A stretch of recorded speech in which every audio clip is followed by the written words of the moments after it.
If you were to ask a Teyvatian what the apex of power looks like, you'll most likely get an answer akin to the gods, or to whatever being exists in the mysterious city above. So today, I want to pose an age-old question. How strong are the Archons? Or at least, the 4 that we know now. But before we begin, I want to announce that I'll be streaming on Twitch over at chillwithaster, and if you want to see really poorly decided gameplay, catch me at playwithaster, linked all in the description. Anyway, let's start. I want to put the scope and the limitations of this video. I'll be breaking down the characters' notable abilities, assets, feats, and achievements that make them formidable. I'll also be covering everything that doesn't really fall in conventional strength, like intelligence, authority, and distinct skills. I also won't be comparing them against each other, so this video isn't meant to be how strong are the characters in relation to each other, or Zhongli versus A for example, or who is the strongest Archon, but rather just a list of their overall capacity as a character. I don't want to start any unnecessary debate if I can help it. I'll also be adding my own theories and speculations for these discussions, since there are a lot of gaps in the middle of all of this. So let's begin with what even is an Archon.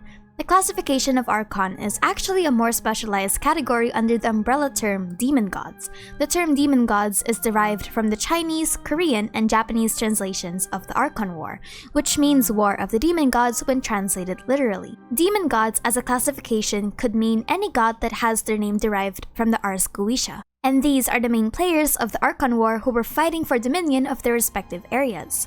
So the classification of demon gods will also encompass Marchosius, the Arabian, Andreas, Guizhang, and Havria for example. The label Archon, on the other hand, is a designation given to the ruling god of one of the 7 nations, who either won the Archon War and was designated by the original adjudicators, or received that title in succession after the passing of the original.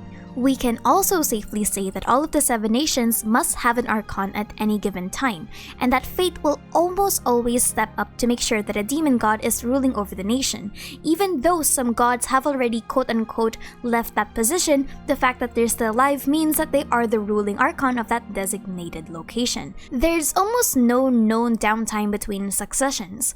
A good example of this is Baal's passing, which is immediately followed by Beelzebul being present to rule in Azuma, and the Greater Lord's passing being continued onto Bur almost instantaneously. As far as we are aware in the current lore, all of the 7 nations have a designated Archon. But the term Archon, despite all the lore we have, is still very loose, so we'll just have to wait for more information about it in future patches. The Archons that I'll be discussing in this video are the 4 that we have in the game: Barbados, Morax, Beelzebul, and Bur. When we look at them from an umbrella perspective, the 4 seem to have a collective and constant set of abilities. First is their longevity.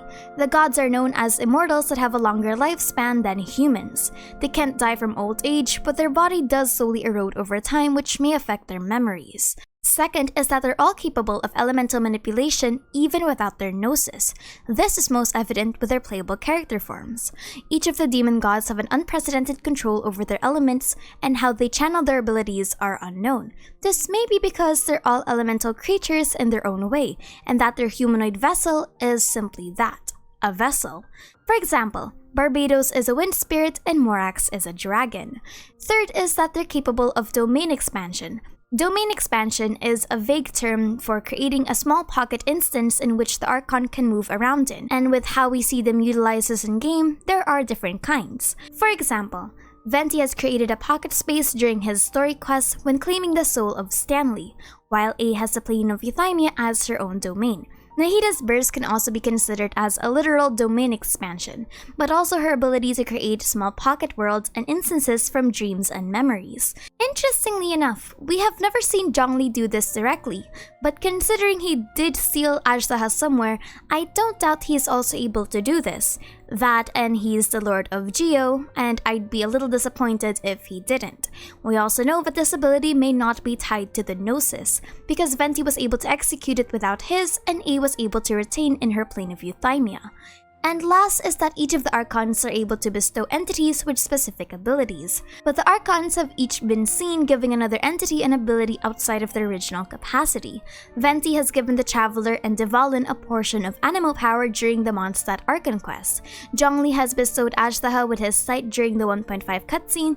A has given both Kunikozushi a kind of power that became the basis of whatever the Fatui allegedly unsealed after the Tatarasun incident, and Nahida has shared her abilities of consciousness hopping with the Traveler. So now that we've got their general abilities listed, I actually want to open up the topic of the Gnosis. The Gnosis is a very powerful artifact, but its main purpose is to serve as a connection tool between the Archon and Celestia. A has purposefully lost the Gnosis before to cut her ties with Celestia, and Zhongli gave his away. Venti's stance on the matter is debatable, and there's heavy speculation that this scene was him giving it away, because he didn't really care much about it to fight for it, and he basically never asked the Traveler to get it back for him. Nahida also seems to be the only one to actually actively use the Gnosis in the Archon quest to further her goals. But to say that the Gnosis is completely useless is also not a good idea. The Gnosis seems to be the catalyst that allows the demon god to unlock divine powers that extend beyond their elemental capabilities.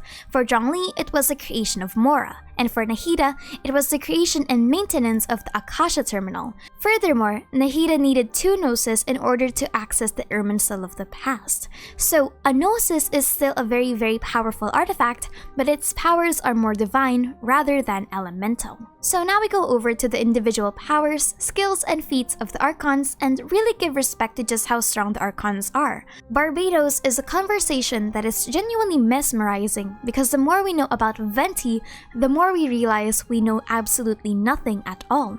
Barbados is the kind of character that downplays his strengths and intelligence, referring to himself as the potentially weakest Archon out of the 7, when in reality, a small percent of a really big number is still a really big number. So let's begin with Pre-Senora. Barbados' main feats is that he had the power to terraform and change the overall climates of Mondstadt in the past. Barbados was responsible for terraforming Pylos Peak and the Golden Apple Archipelago, as well as creating the famous plains and meadows of Mondstadt. Barbados also fought alongside Dvalin 500 years ago and was allegedly summoned to Conria to assist with the main city. Barbados is also capable of exorcism, or at least, in the manga, the line Vade Retro Draco is said to drive Ursa the Drake away. The line Vade Retro Draco could be a reference to Vade Retro Satana, a medieval Western Christian formula for exorcism that means go back Satan. This is possible because the manga also shows another instance of exorcism that uses the same motif of banishing rituals.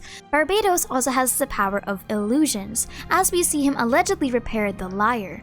As for his overall knowledge and authority, Barbados is referred to as an absentee god because of his constant disappearances. We know that in the manga, he's been sleeping and only wakes up when certain important events are about to happen. There are 3 instances where Barbados was awakened because of important events: Vanessa's trial, the Cataclysm 500 years ago which started the battle with Durin, and Dvalin's incident as Storm Terror. It's possible that Barbados' slumbers are purposeful, perhaps as a way of maintaining his body without eroding and only waking up when Mondstadt needs him the most. Which is why the fact that he is even awake is actually really ominous considering the threat should be over. He has alleged knowledge over all songs that have existed, and he has knowledge of other worlds. Barbados also has the strongest connection with the goddess of time, Istaroth, considering they both co-ruled Mondstadt together at one point, and that the wind and time are closely knitted together. Barbados also used to be a thread of 1,000 winds, which is a moniker used to refer to the goddess of time. Overall, Barbados' strength and intelligence remains to be a mystery even to this day.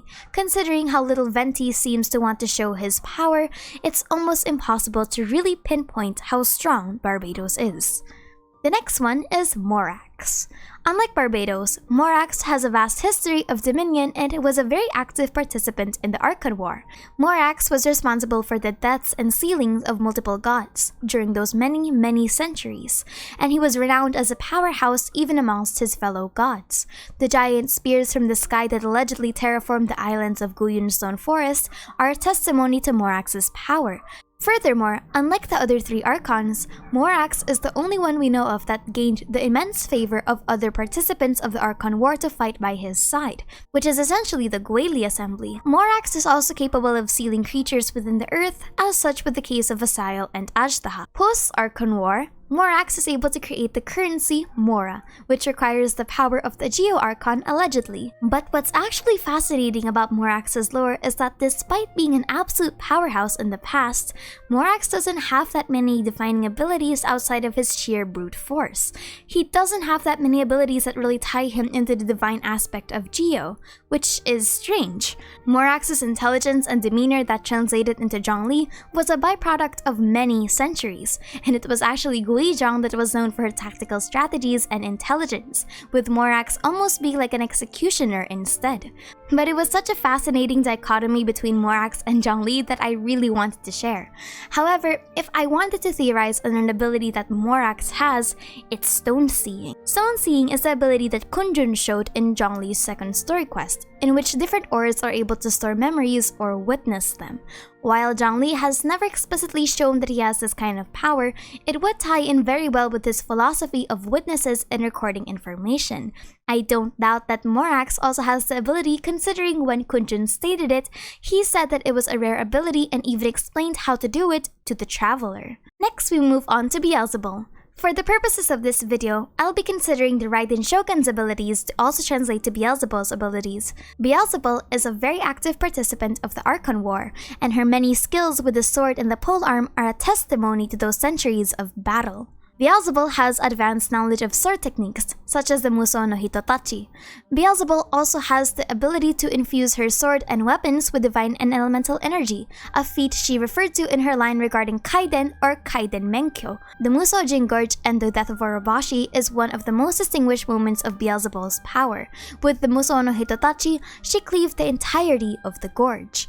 Another fascinating skill set that Beelzebul has is that she has extensive knowledge of Conrian techniques, which is ironic considering where her sister died. It is confirmed through the Wanderer's character stories that puppet-making techniques take root in Conrian techniques. Yaimiko further supports this by saying that the techniques A used were lost to time, and only A, as a god, is privy to that kind of information. Beelzebul has continuously made prototypes even before Kunikuzuchi's creation, and finally perfected that art with the Raiden Shogun. It's unknown if this art is the art of Kemiya, and we really don't have anything conclusive either. Buer, in my opinion, is the god with the most distinct ability set compared to the other 3. I'll be considering the Greater Lord and the Lesser Lord as 2 different entities, and for now, we're only focusing on Nahida because there's no such thing as a Greater Lord, right? Buer has the ability of accessing the Irminsul, a feat that is currently distinct to only her considering the element of Dendro is closely tied to the Tree of Knowledge. Therefore, Buer has access to all forms of knowledge in Teyvat by extension, and could theoretically manipulate and store those pieces of information individually. Buer also has the ability to dreamwalk and form dreams, which she uses to communicate to others or to keep herself company. This was a technique she used in the past when she was trapped by the sages.